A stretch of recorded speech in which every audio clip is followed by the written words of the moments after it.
طيب يا جماعة، نبدأ مع الموقع الأول إن شاء الله. والموقع ده مفضل بالنسبة لي أنا شخصيا، دايما بستعمله. طب ليه؟ لأن الموقع ده يا جماعة بيجمع لي بين حاجتين، أو بيعطيني حاجتين مهمين جدا جدا في نفس الوقت. بيعطيني نتيجة البحث العادية باستخدام جوجل، وأيضا بيعطيني نتيجة البحث باستخدام تشات جي بي تي. يعني أقدر أختار البحث ده أو أختار نتائج البحث ده. طيب خليني أكتب هنا على سبيل المثال توب 10 فوتبول بلايرز، يعني أغلى 10 لعيبة في العالم كل الوقت. خلينا ناخد الاوبشن الاول ده، فبيجيب لنا يا جماعه دي نتائج البحث العاديه اللي انت بتلاقيها في جوجل. وهنا الاي اي بيشتغل في غضون يعني 5 ثواني، بيبدا بقى يعطيك يعني النتائج الاحترافيه. شايفين يا جماعه؟ جاب لي باستعمال الذكاء الاصطناعي هنا اللي هو التشات جي بي تي، ودي خاصيه مهمه جدا جدا. ومن هنا ايضا للناس بقى اللي مش عارفه تفعل التشات جي بي تي، ممكن يستعملوا الموقع ده اللي اسمه جو او جي بي تي بكل بساطه. اما تختار من هنا او تختار من هنا كوبي وبيست كده، وتبدا بقى تشتغل على ملفاتك وورد اكسل باوربوينت. والموقع ده يا جماعه بالنسبه لي انا شخصيا مفضل جدا جدا. والموقع ده ايضا يا جماعه من المواقع اللي فادتني انا شخصيا، فحبيت ان انا اشاركه مع حضراتكم في هذا الفيديو. الموقع ده يا جماعه الميزه اللي فيه ان هو بيعيد ترتيب الصوره وبيغير الاوضاع كما ترون الان. ممكن ان انت بكل بساطه ترفع صوره من عندك من جهاز الكمبيوتر من هنا، او ممكن تستعمل صوره من الصور الموجوده هنا. خلينا ناخد الصوره دي ونشوف. شوفوا يا جماعه دي الصوره الرئيسيه، تمام؟ شوفوا بقى بين الصوره المعدله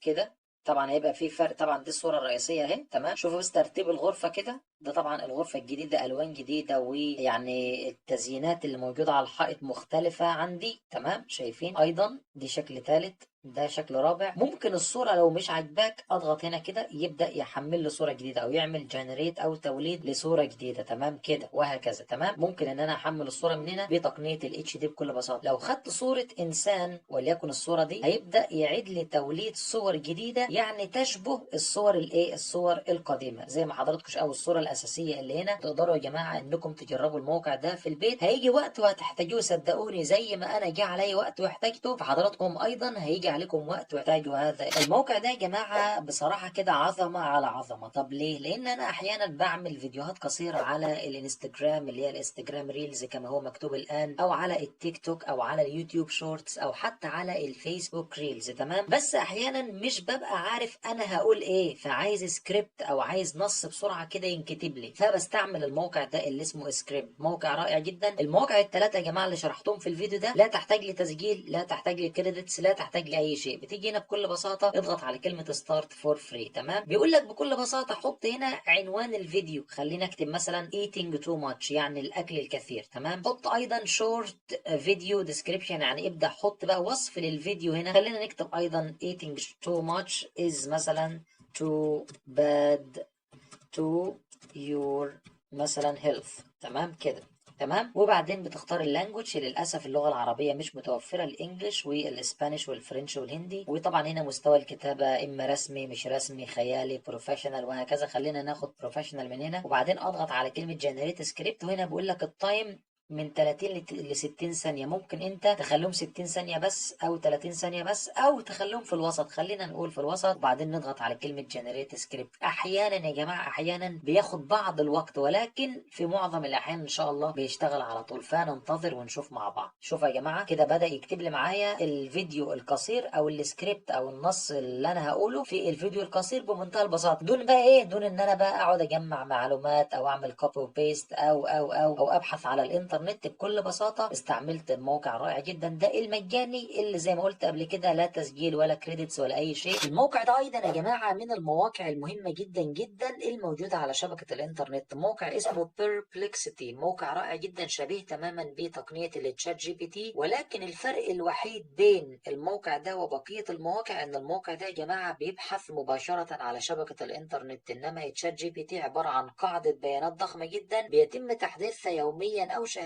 على حسب نظام شركة اوبن اي اي المقدمة للخدمة. ولكن الموقع ده الجميل فيه ان انا بعطيله السؤال بيعطيني الاجابة، وكمان المصدر اللي جه منه هذه الاجابة. خليني اكتب له اي سؤال، وليكن السؤال ده اللي بيقول who is the president of Algeria، من هو الرئيس الحالي للجزائر العربية الحبيبة؟ اللهم ادم عليها يا رب نعمة الامن والامان وكل الدول العربية الحبيبة لقلوبنا جميعا. نضغط على السهم ده كده. شايفين يا جماعة قال لي الرئيس الحالي هو الرئيس عبد المجيد التبون. والاجمل من كده جنب الاجابه جايب لي هنا رقم 1 ورقم 2، معنى ذلك ان الاجابه ديت جات لي من يعني موقعين. لو ضغطت على رقم 1 يجيب لي المصدر او طبعا اللي جات منه المعلومه، تمام، وده الرئيس الخاص بدوله الجزائر. لو رجعنا مره ثانيه وضغطت على 2 يجيب لي ايضا الموقع اللي جاب لي نفس المعلومه او جاوب لي على نفس السؤال. فانا يا جماعه او يعني انصحكم جميعا باستعمال الموقع الرائع جدا ده، موقع ممتاز جدا جدا. الموقع ده يا جماعه ايضا من المواقع المحترمه جدا، موقع رائع بيعطينا شخصيه تقوم بقراءه اي نص باستعمال الذكاء الاصطناعي. خلينا نشوف كيف. بنضغط على كلمه نيو درافت من هنا، بعدين نختار فروم سكراتش عشان هنبدا من الصفر ان شاء الله. هنا بتحط الكلام اللي انت عايز الشخصيه دي تقوم بقراءته. ممكن تسحب الشخصيه دي هنا كده. لو انت مش حابب البنت ممكن تروح على الاكتور من هنا وبعدين تشينج وبعدين تختار الرجل. الباك جراوند ممكن تغير الخلفيه، ممكن تحط اشكال، ممكن تحط صور، ممكن تحط نصوص، موسيقى، ترانزيشنز، وهكذا. لما بتخلص طبعا كل الاعدادات دي بتضغط على كلمه جنريت من هنا واضغط على كلمه ستارت جنريشن. ولكن تشوفوا يا جماعه الدقه اللي موجوده، يعني دقات عاليه جدا في الموقع ده. خلينا ناخد الدقه ده عشان ما ياخدش وقت كتير، واضغط على كلمه ستارت جنريشن. فالموقع كده يا جماعه بيقوم بتصدير الفيديو باستعمال الذكاء الاصطناعي. بيجي لي الرساله دي، اضغط على اللينك الازرق ده، تمام، فبيجيب لي الفيديو يا جماعه. ده الفيديو. اضغط مرتين كده ونشوف. ده الفيديو يا جماعه. Leave professional video editing to Colossian Creator without any training or advanced skills. ونقدر بكل بساطة ان احنا نحمل الفيديو من هنا يا جماعة من الاوبشن ده. والموقع ده يا جماعة انا برشحه للناس اللي هي حابة تعمل محتوى ومش حابة تظهر بنفسها، فممكن تستعينوا بالشخصيات الافتراضية دي. الموقع ده بقى يا جماعة بمثابة الجامعة، يعني جامع لكل الادوات الخاصة بتطبيقات الذكاء الاصطناعي. انتوا عارفين انا في بداية الفيديو كنت كل شوية اقول لكم الموقع ده مهم، الموقع ده كنز، الموقع ده معرفش ايه. ولكن الموقع ده او المنصة دي بالاحرى اللي اسمها كوك اب دوت اي اي مهم جدا جدا جدا، ومن اهم المواقع ليا انا شخصيا. ليه؟ لانه بيجمع لي كل ادوات الذكاء الاصطناعي اللي اقدر اعمل بيها حاجات كتيره جدا جدا، تمام، زي ما حضراتكم شايفين كده في مكان واحد. يعني لو عايز اعمل بودكاست هلاقي ادوات للذكاء الاصطناعي للبودكاست، لليوتيوب، للانستجرام، للميوزك، للادفرتايزمنتس اللي هي الاعلانات، ليه حتى لو حابب اعمل جوب ديسكريبشن يعني وصف لوظيفه معينه، انيميشن، ممكن كل ما تتخيلوه يا جماعه. الاديوكيشن، التعليم، في الطهي، في كل شيء كل شيء. لو حابين بقى تروحوا لاي قسم، اما انكم تنزلوا من هنا تختاروا القسم وتختاروا الاداه، او بكل بساطه تروحوا مثلا على القسم من هنا تضغط عليه فياخدك على القسم مباشره. لو حابب مثلا اكتب سكريبت البودكاست، خد الاوبشن ده او الموقع ده ياخدني على الصفحه دي. ابدا اكتب مثلا انا عايز اعمل بودكاست عن الرياضه في مصر او السبورتس مثلا على سبيل المثال، تمام. خلينا نضغط على جنريت ريزلتس من هنا. شايفين بقى يا جماعه هيجيب لي هنا سكريبت ان انا اقراه عشان اعمله بودكاست عن السبورتس. نشوف مع بعض. شوفوا يا جماعه بمنتهى البساطه، يعني موقع ممتاز جدا. الموقع ده يا جماعه مهم جدا جدا، مش تسيبوه، مش يعني تتركوه من اليوم ان شاء الله. جينا دلوقتي يا جماعه الواحد من المواقع اللي بتحل المعادله الصعبه. طب يعني ايه المعادله الصعبه؟ بمعنى ان الموقع ده ممكن انت تعطي له فقط نص وهو يقوم بتحويل النص ده الى فيديو، او ممكن تجيب لينك من على الانترنت وتحط اللينك هنا وهو يستخرج النص تلقائي ويحوله الفيديو. طيب خلينا ناخد الجزء الخاص باعطاء النص وليس اللينك، وحضراتكم بقى تقدروا تتصفحوا الموقع ده في البيت. نضغط على كلمه بروسيد، حط له مثلا النص اللي عندك هنا. احنا هنا حطينا النص يا جماعه. لما بنخلص النص بكل بساطه نضغط بس على كلمه بروسيد من هنا، تمام. لما بضغط على كلمه بروسيد بيجيب لي هنا بعض التمبلتس. اختار اي تمبلت، يعني انا عايز الفيديو بتاعي يطلع بالشكل ده او بالشكل ده او بالشكل ده او بالشكل ده او بالشكل ده. خلينا ناخد ده. اضغط على سيلكت بيجيب لي هنا انت عايزه تعمله لليوتيوب ولا للتيك توك ولا للانستجرام. خلينا ناخد اليوتيوب وبعدين كلمه كونتينيو من هنا. يبدا يا جماعه دلوقتي يعمل لي جنريت للفيديو فقط بدون تعب بقى، بدون مجهود، بدون مونتاج، بدون انيميشن، بدون ترانزيشنز، بدون اي شيء. فقط انت اعطي له النص فقط وبعدين اضغط على كلمه بروسيد فقط يا جماعه. طيب نبدا نشوف مع بعض. هنا بيعمل، شايفين قد كده خلصنا يا جماعه. لو بدانا نشغل من هنا شايفين يبدا يشتغل الفيديو بمنتهى البساطه والنص يتحرك وهكذا. طب هو جايب مشهد واحد ليه او سين واحد ليه هنا؟ عشان انا حطيت فقط جزء صغير من النص، انما لو كنت انا كترت النص كان جاب لي اكتر من سين او اكتر من مشهد. لما بخلص خالص بضغط على كلمه جنريت، وبكده يا جماعه نكونوا احنا عملنا توليد لفيديو احترافي فقط من خلال النصوص بكل بساطه وسهوله ويسر. هل هناك موقع عربي احترافي يستعمل ايضا الذكاء الاصطناعي ويمكن استخدامه بكل احترافيه؟ نعم يا جماعه، هو ده الموقع المعروض امام حضراتكم الان. الموقع ده عربي يا جماعه، هو اصلا اسمه عربي كمان، عربي اي اي، تمام. بقدر من خلال خلاله انشئ اشياء كتيره جدا. خلينا ناخد رساله بريد الكتروني، نضغط على بريد الكتروني ايضا من هنا، بيقول لك اسمك، نكتب مثلا من محمد لمثلا عمر، تمام. وعنوان الموضوع اكتب مثلا ايه، اطلب مثلا وظيفه جديدة مثلا، تمام. واللغة اللي هينكتب بها المقال خليها اللغة العربية. وهنا الصيغة بقى بتاعة المقال خلينا نختارها على سبيل المثال رسمي، تمام. وبعدين اضغط على كلمة انشاء من هنا ونشوف. تمام يا جماعة، زي ما حضراتكم شايفين كده كتب لي ايميل احترافي اسم محمد، وانا مثلا اطلب فرصة عمل جديدة لقد اكملت تعليمي كذا كذا. كل ده باستعمال الذكاء الاصطناعي من الالف للياء. وتقدروا بقى يا جماعة انكم تجربوا الموقع ده وتكتشفوا بقية الامتيازات الموجودة فيه. الموقع ده بقى يا جماعة من المواقع اللي انا شخصيا بستعملها وبفضلها عن مواقع كتير جدا مشابهة للموقع ده، لان الموقع ده اقرب موقع للحقيقة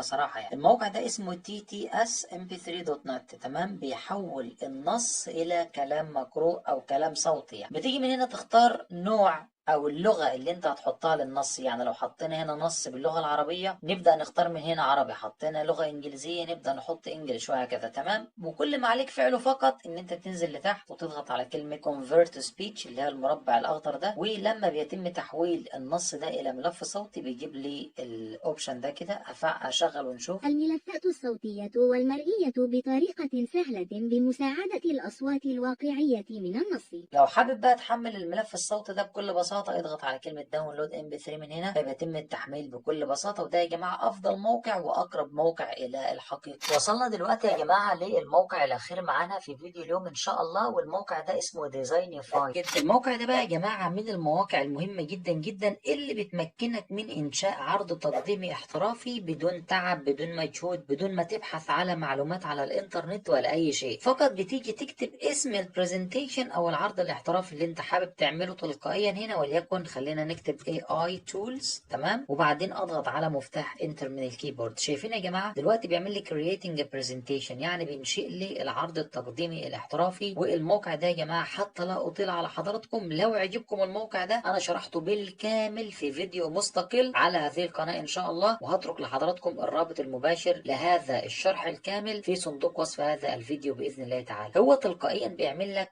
اعتقد 8 أو 9 سلايدز، يعني 9 شرائح كما ترون الآن. هو هنا طبعا في الشريحة الثامنة، نشوف هيعمل كم شريحة. يا 9 بالظبط زي ما انتم شايفين كده. هنا بقى يا جماعة أقدر أقلب ما بين ما بين الشرائح. شايفين شرائح احترافية، صور تلقائية بواسطة الذكاء الاصطناعي، نص ممكن النص أعدل عليه، الصورة ممكن أحذف الصورة، أشياء كتيرة جدا. هترك لحضراتكم الرابط الشرح الكامل لهذا الموقع في صندوق وصف هذا الفيديو. موقع جميل جدا وبسيط جدا وسهل جدا، ومش بيحتاج تسجيل ولا أي شيء. بيشتغل 100% مجانا وبطريقة أوتوماتيكية بنسبة 100%. الموقع ده يا جماعة بنرفع له أي صورة وبيعطيني تصميم رائع جدا من الصورة، بحيث بقى بيغير الخلفية وبيضيف إطارات وبراويز مختلفة وجميلة للصورة. وده طبعا أنا أحيانا بستعمل الموقع ده لما بحب إن أنا أنشر صورة معينة على وسائل التواصل الاجتماعي أو على حساباتي المختلفة، فحابب إن الصورة تتعمل بسرعة وما اخدش مجهود في التصميم بالفوتوشوب والأشياء دي. بنيجي نرفع الصورة من هنا